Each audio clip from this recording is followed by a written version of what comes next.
ఈరోజు కళ్యాణి వచ్చి నా బుజ్జి బంతి పూలన్నీ కోసుకెళ్ళింది. పేకాల దాకా కోపం వచ్చింది. అట్లేదులే, ఎవరైనా వాటిని ఆస్వాదిస్తేనే కదా వాటికి ఆనందం. ఈరోజు రాజుగారు ఫోన్ చేశారు. పంపిన మామిడి మొక్కలు ఎలా ఉన్నాయని అడిగాను. ఆకులు బాగా మొలుస్తున్నాయన్నాడు.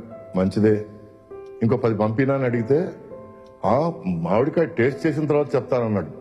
అంత టైం దేనికి, 2 ఆకులు నగిలితే టేస్ట్ తెలిసిపోద్ది కదా అన్నాను. దానికైనా నేను గొర్రెనా అని రెట్టాటిచ్చాడు. ఏం మనుషులో ఏమో.